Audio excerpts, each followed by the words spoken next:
আজ রবিবার ২৬শে বৈশাখ ২০২৬ সালের ১০ই মে। মেষ রাশি, মেষ লগ্ন, এরিস সাইনের জাতক জাতিকাদের আজকের দিনটি কিন্তু এক কথায় বেশ কাটতে চলেছে।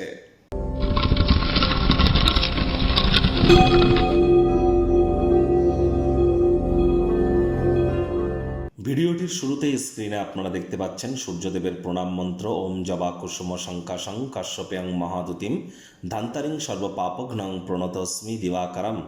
সকাল সকাল ঘুম থেকে উঠে সূর্যদেবকে প্রণাম করে সূর্যদেবের এই প্রণাম মন্ত্র আপনারা ১০৮ বার জপ করুন। না পারলে অন্তত ৭ বার জপ করে দিন শুরু করুন। কোনো কিছু না পারলে বলুন ওম ঘৃণী সূর্যায় নমঃ। আর ভোরের সূর্যের আলো একটু গায়ে লাগান। এ বছরটি সংখ্যাতত্ত্ববিদ্যা বা নিউমারোলজি ওয়াইজ কিন্তু সূর্যের বছর। বাংলা পঞ্জিকা অনুযায়ী গুরুর বছর হলেও সংখ্যাতত্ত্ববিদ্যা এটি সূর্যের বছর। এজন্য পিতার যত সেবা করবেন, পিতার সাথে যত সুসম্পর্ক বজায় রাখবেন, আর যত বেশি পিতার অ্যাসিস্ট্যান্সে আসতে পারেন, ততই কিন্তু সূর্যের মজবুতি বাড়বে। আর সূর্যের মজবুতি বৃদ্ধি পাওয়া মানে আমাদের নেতৃত্ব দেওয়ার ক্ষমতা, আমাদের সব কিছু ম্যানেজ করা, সামলানোর ক্ষমতা, আমাদের নামমান সম্মান প্রভাব প্রতিপত্তি, একই সাথে কিন্তু আমরা আমাদের শরীরের ভাইটামিন এটিকেও কিন্তু বৃদ্ধি করতে পারি, আত্মবিশ্বাসকেও বৃদ্ধি করতে পারি। সরকারি চাকরি প্রাপ্তিতে কিন্তু সূর্যের কৃতিত্ব, রাজনীতির জগতে সূর্যের কিন্তু অবদান সব থেকে বেশি। সরকার পক্ষ থেকে থাকতে গেলে সূর্য কিন্তু খুবই গুরুত্বপূর্ণ, এটি কিন্তু আমাদেরকে মাথায় রেখে চলতে হবে। তাহলে খুব সূর্যের নাম জপ ধ্যান আরাধনা আপনারা করুন। আজ ভুলেও ব্ল্যাক বা ব্লু কালারের ড্রেস আপনারা যেন পরিধান করবেন না। ভাগ্যমিটার আজ আপনাদের বলছে 6.5 আউট অফ 10। ভাগ্য আপনাদের অনুকূলেই থাকবে। তবে প্রেম দাম্পত্য এই দুই ব্যাপারেই কিন্তু আপনাদেরকে একটু সাবধানতা সচেতনতা অবলম্বন করে চলতে হবে। কায়িক পরিশ্রমের কারণে শরীরে ক্লান্তি আপনারা অনুভব করতেই পারেন। ওজন বুঝে ভোজন গ্রহণ করুন। রাস্তাঘাটে সাবধানে গাড়ি ঘোড়া চালান। কোনো প্রকার নেতিবাচক অনুভূতির আশ্রয় ভুলেও যেন গ্রহণ করবেন না। মানসিক কাঠিন্যকে বৃদ্ধি করবার প্রচেষ্টারত থাকুন। অর্থগত ব্যাপারে আয় ইনকাম বাড়বে। নতুন উদ্যোগ পরিকল্পনার পাশাপাশি নতুন নির্মাণ কার্যের শুরুয়াত আজ করা যেতেই পারে।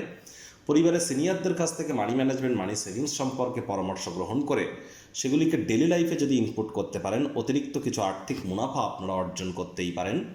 চাকরিজীবীদের বলবো আজ অফিসের পরিবেশ এক প্রকার বেশ। রবিবার হলেও অনেককে কিন্তু অফিসে যেতে হয়। বাণিজ্যিক উদ্দেশ্যে গৃহীত কোনো যাত্রা বা ভ্রমণ আপনাদের ক্ষেত্রে কিন্তু লাভদায়ক প্রমাণিত হতে চলেছে। আজ নিকটবর্তী কোনো আত্মীয় স্বজনের অপ্রত্যাশিতভাবে গৃহে আগমনের কারণে দীর্ঘদিনের কোনো পরিকল্পনা বিঘ্নিত হতে পারে। মেজাজ যেন হারাবেন না। অতিথি দেব ভাবা এই ভেবে তাদের সেবা করুন। আজ শিক্ষার্থী বিদ্যার্থীদের পড়াশোনায় মনোযোগ আরও বৃদ্ধি করতে হবে।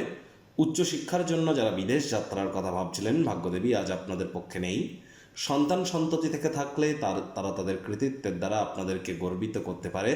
আপনি চেষ্টা করুন তাদেরকে ভালোবাসার অস্ত্রের দ্বারা উৎসাহিত করবার এবং তাদের দিকে চোখ কান খোলা রেখে এগিয়ে যান। তাদের শরীর স্বাস্থ্যের দিকেও নজর দিন। হাউস ওয়াইফ যারা আছেন, গৃহের কর্ম সম্পূর্ণ করবার পরে নিজের মর্জিমাফিক ক্রিয়াকলাপ করুন। প্রেমিক প্রেমিকা, স্বামী স্ত্রী, না ভাব ভালোবাসা রোম্যান্স, না তর্ক বিতর্ক অশান্তি, কোনোটাতেই বাড়াবাড়ি যেন করবেন না। অন্যান্য দিনের ন্যায় আজকের দিনটিকে সাধারণ হিসাবে ট্রিট করুন।